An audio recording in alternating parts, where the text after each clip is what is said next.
আসছে আসছে। হ্যালো বন্ধুরা, কেমন আছেন সবাই? আশা করি ভালো আছেন।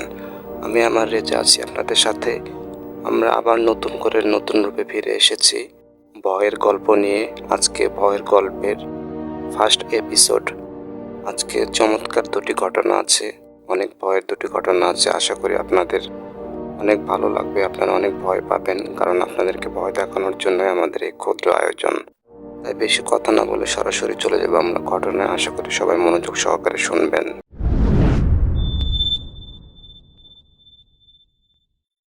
আমার নাম সামিরা। সময়টা ছিল 2017 সাল।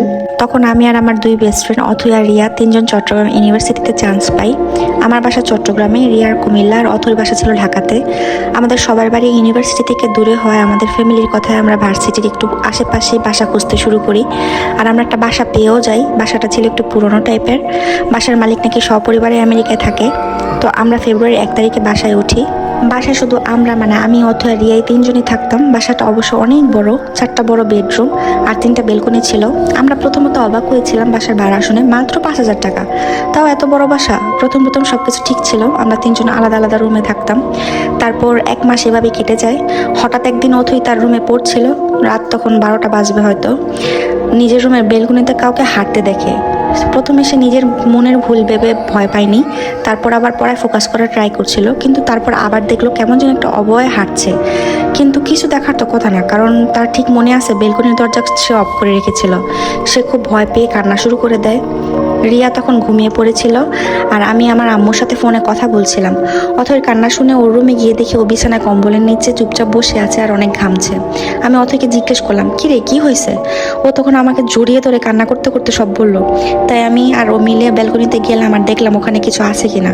কিন্তু গিয়ে দেখলাম সে যেটাকে মনে করছে হাঁটছে সেটা তার ওন্না ছিল। আমি ভালো মতো তাকে বুঝাইলাম এটা তার মনের ভুল, এটা কোনো মানুষ না। ও কিছুতেই মানবে না। তারপর ও আমাকে বললো আমার সাথে নাকি থাকবে রাতের বেলা। তাই আমি রিয়াকে জাগিয়ে সব বললাম। রিয়া অনেক ভীত ছিল, তাই সেও বলল সে আমার সাথেই থাকবে। তো আমরা তিনজনে একসাথে সেদিন রাতে ঘুমালাম। তারপরের দিন অথৈকে ওর বাসা থেকে ফোন করে বললো তার দাদা মারা গেছে। সেটা শুনে সে বাড়ি গেল 2 দিনের জন্য। তারপর আমি আর রিয়া বাসায় একা, তাই ঠিক করলাম এই 2 দিন আমরা একসাথে থাকবো। তো প্রথম দিনটা এভাবে কেটে যায়। রাতে আমি আর রিয়া পড়ছিলাম, আমি বিছানায়, রিয়া টেবিলে। হঠাৎ রিয়া বললো যে চল কিছু খাই। রান্নাঘরে চানাচুর আছে বলে রিয়াকে বললাম যা গিয়ে নিয়ে আয়। রিয়া যখন অর্ধেকটা রাস্তা যায় তখন দেখে যে অথৈ পিছন ফিরে দাঁড়িয়ে আছে। রিয়া তখন অথৈকে জিজ্ঞেস করে, কিরে তুই কখন এলি? আমি রুম থেকে এসব কিছু সবই দেখছিলাম আর ভাবছি রিয়া নিজে নিজে কার সাথে কথা বলছে। আমি তখন ওর কাছে যাই আর জিজ্ঞেস করি, কিরে তুই একা একা কার সাথে কি বলস? তখন সে বলল, দেখ না, অথৈ বাসায় থেকে চলে আসছে আর আমাদেরকে বলেনি, কিন্তু ওইখানে আমি কাউকে দেখিনি। আমি রিয়াকে বললাম, পাগল টাগল হইছস, এখানে তো কেউই নেই, অথৈ তো ওদের বাসায়। তখন রিয়া বলল, তুই ভালো করে দেখ। অথৈ রান্নাঘরে চলে গেল। তখন আমি রান্নাঘরে গিয়ে দেখলাম না, সেখানে তো অথৈ নেই। তখন আমি রিয়াকে বললাম এখানে কেউ নেই, এরা তো শুধু মনের ভুল। কিন্তু তখন সে আমাকে অনেক বোঝানোর ট্রাই করে যে সে অথৈকে দেখছে। তারপর আমি কিছু না বলে রান্নাঘরে গিয়ে চানাচুর নিয়ে আসলাম। নিয়ে আসার সময় খেয়াল করলাম বেসিনের রক্ত। আমি ওটাকে দেখেও না দেখার ভান করলাম।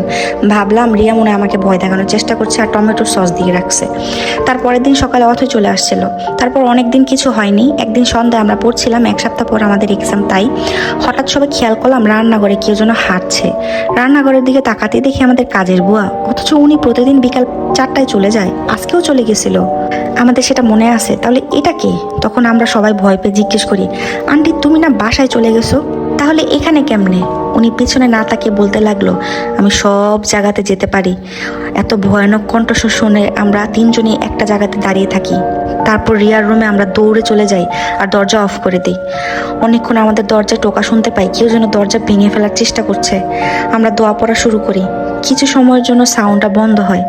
তারপর রিয়ার ফোনটা রুমেই ছিল, হাতে নিয়ে দেখি 2:35 বাজে। আমাদের কাছে মনে হলো এত সময় কিভাবে কেটে গেল। তারপর 3টার দিকে কেউ যেন বাসার মেইন সুইচটা একবার অফ করছে একবার অন করছে। অথৈ এবার কান্না করতে করতে শেষ, যে আমাদের সাথে এগুলো কি ঘটছে। সারা রাতে কিছু না কিছু ঘটতে থাকে। রিয়া এবার বলছিল হয়তো এবার 3জনকে মেরে ফেলবে। কান্না করতে করতে সেও শেষ। আমরা দোয়া পড়তে থাকি। কিছুক্ষণ পর আজান দেয় ফজরের। তারপর আমাদের মনে একটু শান্ত হয়। অথৈ ঘুমিয়ে পড়ে, কারণ সে খুব ক্লান্ত ছিল। সকাল 7টায় আমাদের কাজের বুয়া আসে, কলিং বেল দেয় কিন্তু আমরা ভয় দরজা খুলি না। তাই দেখে বুয়া রিয়ার ফোনে কল দেয় আর বলে, আপুমনি দরজা খোলেন। তখন আমি সাহস করে দরজা খুলি আর বুয়াকে জড়িয়ে ধরে সবকিছু খুলে বলি। তখন উনি বলেন ওনার সাথেও এমন হয়েছে, একই সময় 2 জায়গাতে আমাদেরকে দেখেছে অনেকবার, কিন্তু আমাদেরকে বলেনি যদি ভয় পাই। তারপর আমরা ঠিক করলাম এই বাসাটা ছেড়ে দিব। ওই দিনই আমরা বাসায় জানাই আমাদের বাসা ছেড়ে দেওয়ার কথা। আমাদের আব্বু আম্মু অনেক ভয় পায় আর আমাদের নিতে আসেন। আব্বু আম্মু বলেন যে তোমরা ঠিক আছো, সেটাই আলহামদুলিল্লাহ। তারপর আব্বু ওইখানের মানুষের কাছে জানতে পারেন ওইখানে যিনি মালিক ছিল ওনার স্বামী মারা যায়, ফলে উনি ওনার 2 মেয়েকে নিয়ে একাই থাকতেন। কিন্তু হঠাৎ তিনি পরকীয়াতে আসক্ত হয়ে পড়েন, তাও একজনের সাথে না, অনেকজনের সাথে। এটা ওর ছোট মেয়ে মেনে নিতে পারেনি, না পেরে নানির বাসায় জানিয়ে দেবে বলে মাকে অনেকবার হুমকি দেয়। এতে ওর মা অনেক রেগে যায় আর একদিন স্কুল থেকে আসলে ওর মা আর বোন মিলে ওকে গলা টিপে হত্যা করে আর ফ্যানের সাথে ঝুলিয়ে দেয়, যাতে সবাই ভাবে সুইসাইড করেছে। এই ঘটনার পর থেকে তাদের বাসায় অনেক কিছু গোলমাল শুরু হয়। তো ওগুলা তারা সহ্য করতে না পেরে আমেরিকায় শিফট করে আর বলে যে বাসাটা ভাড়া দিতে। এর আগে যতই ভাড়াটে আসছে কেউ টিকতে পারেনি, তাই এবার বাসাটাকে কম দামে ভাড়া দেওয়া হয়েছিল। আর এগুলা শুনে আমরা তো আরো বেশি ভয় পেয়ে যাই আর চিন্তা করি যা হয়েছে আল্লাহ বাঁচাইছে। তাই বলি যে কোনো যদি নতুন জায়গায় বাসা নিতে চাই তাহলে ভালো করে খোঁজ খবর নিয়ে বাসাতে উঠতে হবে। কম দামে বাসা দেখলে তো আরো বেশি করে খোঁজ খবর নিতে হবে যে এই বাসাতে কোনো গন্ডগোল আছে কিনা। আমরা এতক্ষণ প্রথম অডিও ক্লিপটি শুনলাম। ঘটনাটি কেমন ছিল আপনারা অবশ্যই কমেন্ট করে জানাবেন আমাদেরকে। আমাদের কাছে আরেকটা অডিও ক্লিপস আছে, সরাসরি চলে যাচ্ছে আজকের শেষ ঘটনায়। আমার নাম তানজিনা জান্নাত। আমি মহিলা মাদ্রাসায় পড়ি। সালটা তখন মাত্র 2023 ক্লাস 8-এ পড়তাম। তখন আমার বয়স ছিল 15। বাসায় আম্মু আর আমরা 2 বোন ছিলাম। বাবা প্রবাসে। প্রতিদিনের মতো মাদ্রাসা থেকে ফিরছিলাম। আমি বাহির হয়ে আমাদের বাসায় ফেরার পথে একটি বাঁশবাগান আছে। মূলত ওইটা পার হলে আমাদের বাসায় আসতে হয়। আজকে ওখান দিয়ে আসছিলাম, হুট করে মনে হলো আমার কাছ দিয়ে একটা হাওয়া বয়ে গেল, অথচ চারপাশ নিস্তব্ধ। তাহলে বাতাস আসলো কিভাবে? যাই হোক, ততটা না ভেবে বাসায় চলে আসলাম। সেদিন আমি রাতে আমার আম্মুর সাথে থাকতাম, তবে আজকে কেমন যেন আম্মুর সাথে থাকতে ইচ্ছে করছে না। তাই আমি আম্মুকে বললাম, আম্মু আমি একা থাকবো। আম্মু একটু অবাক হলো, কারণ আমি অনেক ভীতু একটা মেয়ে। আমি একা ঘুমাতে ভীষণ ভয় পাই। তাও আম্মু বললো, না ভয় পাবা, একা ঘুমানো লাগবে না। তাও জোর করে রাত দেখে ঘুমাতে চলে গেলাম অন্য রুমে। আম্মু আরেক তরফা অবাক হলো, কারণ আমি অনেক শান্ত একটা মেয়ে। আমি হুটহাট রেগে যাই না। আমি ভয় পাবো বলে আমার ছোট বোনকে আমার সাথে ঘুমাতে পাঠিয়ে দেন আমার মা। রাত তখন 3টা। হুট করে মনে হলো কেউ আমার মাথায় হাত বুলিয়ে দিচ্ছে। আমি একটু অবাক হয়ে দেখলাম, কই ছোট বোন তো ঘুমাচ্ছে, তাহলে আমার মাথায় কি হাত বুলাচ্ছে? ভয় ছোট বোনকে অনেকবার জাগালাম, তবে উঠলো না।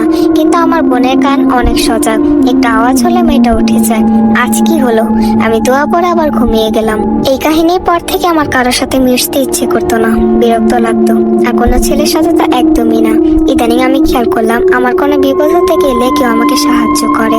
যেমন কালকে বিকেলে ছাদে একটা ইটের সাথে হোঁচট খেয়ে পড়ে যেতে নিলে মনে হলো সামনে কিছু একটা এসে আমার হাতটা ধরে নিল। আমি ভীষণ অবাক হলাম, কি হলো এটা? তাও তেমন কোনো পাত্তা দিলাম না। এটা দেখতে দেখতে এভাবে কেটে গেল 9 মাস। এই 9 মাসে আমার মনে হতো কেউ আমার পাশে বসে আছে, গভীর রাতে কেউ আমার মাথায় হাত বুলিয়ে দিচ্ছে, আমার সাথে হাঁটে, এমন বিভিন্ন রকমের কাজকর্ম হতো। তবে বারবার আমি পাত্তা দিলাম না, কারণ আমি ভূতটুতে সব বিশ্বাস করতাম না। তবে আমি ভীষণ ভীতু স্বভাবের ছিলাম। এভাবে দেখতে দেখতে 2023 সালটা শেষ হয়ে গেল। এখন 2024 মার্চ মাসের 26 আমার বার্থডে। আমার বয়স 16-তে পড়লো বলে ভীষণ খুশি ছিলাম। আমি যেহেতু 26শে মার্চ স্বাধীনতা দিবসে হয়েছি, তা মাদ্রাসা বন্ধ ছিল। খুশি যেন দ্বিগুণ বেড়ে গেল। সারাদিন হাসি খুশিতে কেটে গেল। তবে সেদিন রাতে আমার রুমের খাটের উপর দেখলাম একটা রিং আর একটা ছোট্ট চিরকুট। আমি আবার অবাক হলাম, কারণ সবাই তো গিফট দিয়ে দিল, এটা আবার কে দিল? আমার সবচেয়ে বড় কথা, রিংটা ছিল একদম অন্যরকম। মানে এমন রিং আমি এর আগে কখনো দেখিনি বললেই চলে। তবে আমি কিছু মনে না করে এটা হাতের আঙুলে পরে নিলাম এবং চিরকুটটা খুলে পড়তে রাখলাম। সেখানে লেখা ছিল, এটা আপনার জন্য আমার রানী। অবাক হলাম, পরে ভাবলাম আমার বোন মজা করে এটা লিখে রেখে গেছে, তাই এটা নিয়ে কোনো কিছু ভাবলাম না। কেটে গেল 2 মাস। জুনের 7 তারিখ মাদ্রাসায় যাওয়ার সময় একটা ছেলে আমাকে প্রপোজ করে। আমাদের সামনে স্কুল একটা, ওই স্কুলেরই ভাইয়া। আমি ওনাকে কিছু কিছু না বলে চলে এলাম। তার 4 দিন পর শুনলাম সামনের স্কুলের একটা ছেলে নিখোঁজ। আর 4 দিন কেটে গেল, আর কয়েকদিন শরীরটা এখন অনেক খারাপ থাকলো। আম্মু ডাক্তার দেখিয়েছে, লাভ হয়নি। পরে না পেরে 2024 সালে লাস্টে একটা হুজুরের কাছে নিয়ে যায়। হুজুর বলল কোনো এক ভালো জিন আছে আমার সাথে, যে আমাকে ভালোবাসে। আম্মু একটু ভয় পেল, বললো এখন কি করার হুজুর? একটু তাবিজ দিল, আমায় সেটা খুলতে বারণ করলো। সেটা পড়ার পর থেকে এখন আর কোনো সমস্যা হয় না, এখন সবই ঠিক আছে। হ্যালো বন্ধুরা, আজকের ঘটনা এই পর্যন্তই। কথা হবে আগামী এপিসোডে। সবাই ভালো থাকবেন, সুস্থ থাকবেন, নিজেদের খেয়াল রাখবেন। বিদায় নিচ্ছি, আমি আমার রেজা। আসসালামু আলাইকুম।